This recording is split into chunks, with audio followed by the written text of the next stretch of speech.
Beastie boy drama. You know it's Beastie boy drama. I said it's Beastie boy drama. Let's say the drama for your mama, cause there's no one hotter than Beastie. What's going on there, YouTube? It's your host, Beastie Boy Drama here. And what I got today for you is just a quick review of the Fender Rumble 100 version 3 bass amp. This right here is the latest version that Fender came out with. Has that classic vintage look to it. Just going over like just some of the way it looks right here. Just some of the unique features that it has to offer. It got soft touch radio knobs on top of it. I'll be showing here in a minute. You can hook up a foot switch to it. Overdrive circuit, 3-button voice palette. It's a lot of stuff this amp can do. Removable front grill, and also it's very lightweight. This amp only weighs 22 pounds, and it is a Fender Rumble 100. I mean, it's a 100-watt amp, so it does get very loud. It gets to rocking. Be playing my band, man. I'll be setting the house out there. But first of all, what I want to show you is the removable front grill here. The front grill is a vinyl cover here. And you remove it, and it reveals the 112-inch silv inside the Fender Rumble 100. And it's a very classic look about this grill here. If you don't want the grill, then you just play without it.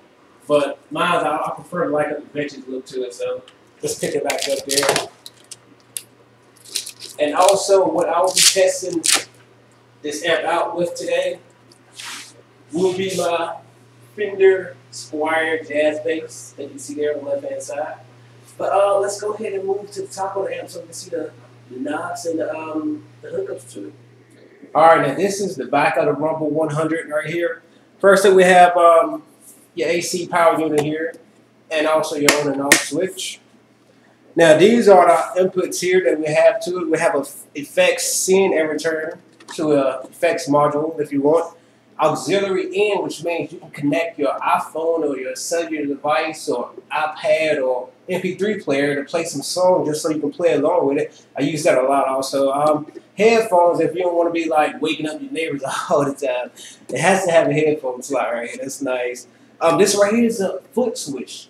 Now the only thing the foot switch can be used for if you want to turn on and off your overdrive with the foot switch, so you don't have to always continuously bend down and like press a button to turn your overdrive on and off. You can have a switch for that, but that's the only thing that your foot switch can do.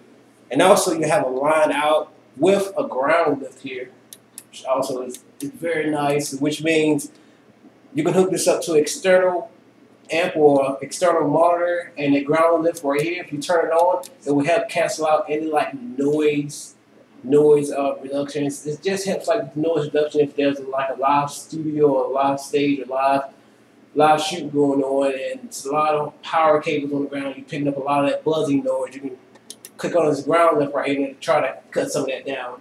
But this is the back of the amp right here. Then I'm going to go to the top and show you some of the effects that this amp has to offer. Alright, now this right here is the top of the amp right here. This is where most of the action is going to go on at here. From left to right, you have your gain right here. This is your main gain. Now you have 3 different knobs here, which is like 3 different effects you can give your bass amp here. First up is bright. If you press this knob, push this button down, it's going to make your bass sound more of a high pitched sound. And the middle is contour. It's more like for mids, and you have your vintage, which gives that more bassy sound. Next, right here, this is something new. This is your overdrive settings here. You click this overdrive, and the overdrive pops on. These are 2 different settings for that. This is your how much drive you want, and then this is your level, how much level you want to give it. Next, you have your equalizers. You have your treble, your high mid, your low mid, and also your bass. I like that they added the bass in there. You can determine how much bass, how much boom you want to pick into it. And this right here is your master volume. This right here controls everything pretty much. And I think it's about time so we can test this thing out so y'all can hear exactly what it sounds like. It's not going to be the best of quality, but I will be recording the sound with my Blue Yeti. So hopefully y'all can hear the difference in these different sounds here that I've been saying. So let's go ahead and jump into that real quick. Let me get my bass set up. All right. First up, we'll be testing out, as again I said, I was testing this with my Fender Squire Jazz Bass. I did do an unboxing of that. Make sure y'all go check that video out if you haven't seen it. But first up, I'm going to be testing out everything is going to be at default settings, which is that everything is at mids, which is the medium setting for all. Overdrive is turned off right now. None of these different effects are on at the time, so everything is just regular. So this is how it sounds regular. And I also have my bass guitar, all my tone settings are at default settings up here. So let's check out see what it sounds like.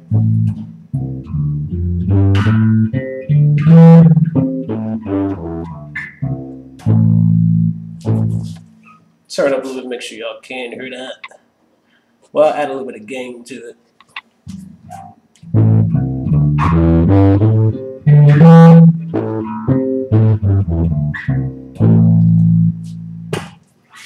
Alright, first up, what I want you to, y'all to hear, I don't know how good of a difference you can hear in it, but see how big of a difference if you just turn the bass up just a little bit, quarter of a turn.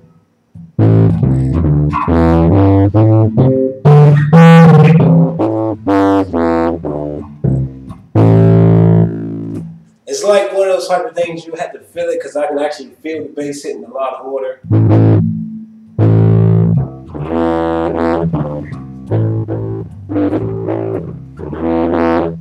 Let's turn that back down to the mid settings. Next up, what I want to get y'all a feel for is this bright sound. First up, let me do this again so y'all can hear it.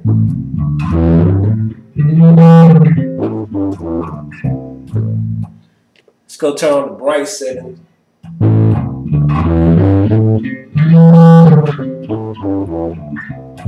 Now what this setting right here does, it don't give much effect at the your lower notes, but your high notes are more. You can hear more of that.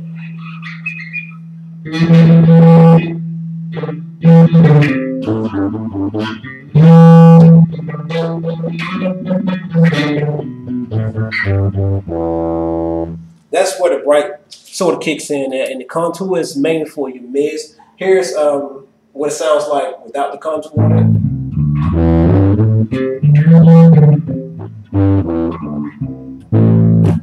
Let's turn the contour on now.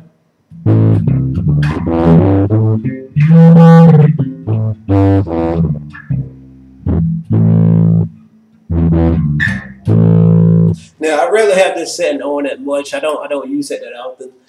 Now the vintage, that's what I do have on a lot because as you can hear when I was playing, you can hear the. I don't know if you can hear it now in my mic, but it kind of picks up whenever you're sliding your fingers across the frets, and that vintage kind of cuts that out and just mainly bass. I'm doing the same thing now. You can barely hear it. So this is without vintage, what it sounds like.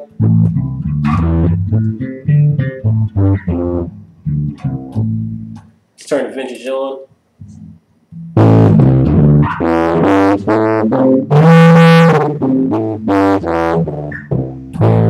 It's like a totally different sound. I love vintage. You get that bass that you're looking for.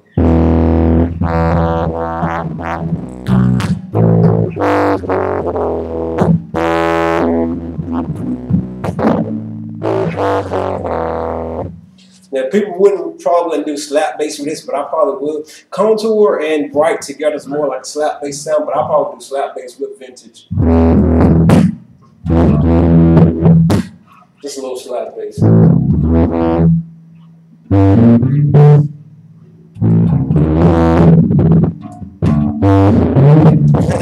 Just messing right here. But next up, let's check out overdrive, see what that sounds like.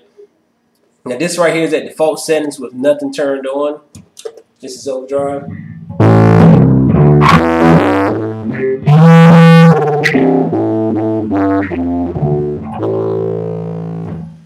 Now for me, the way I like to give it more more effect, turn my gain up a little bit. Let's turn our volume down a tad. Knock the bass down and the lows down. Treble up a little bit. And just crank it, see what it sounds like. More of a different feel. And also, with a little bright with it too, should sound a lot better. Let's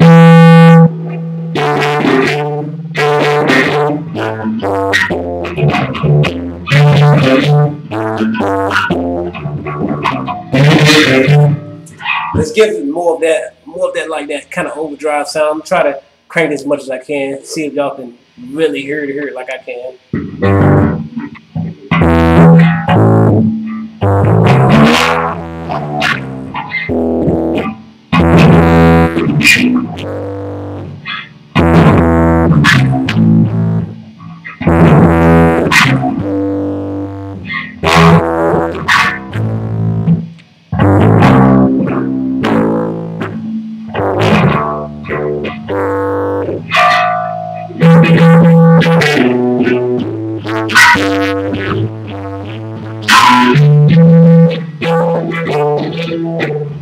Yeah, that's mainly what overdrive sounds like. It's kind of one of those sounds again. You have to be here to hear it to feel it get the actual umph of it.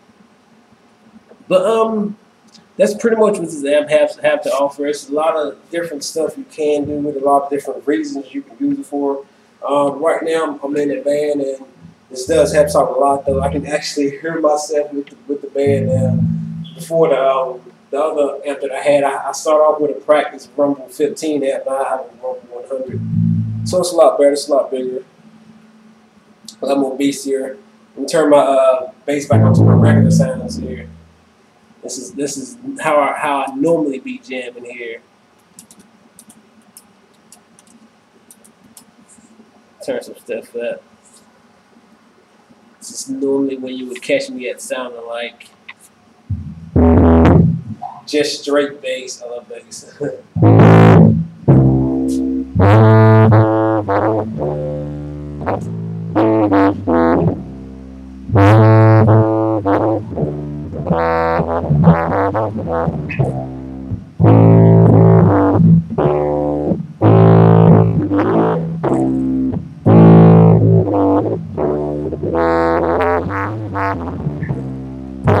Alright, everybody, thank you for tuning in. It's been your host, Beast Boy Drum. We'll catch y'all on the next video. Go home.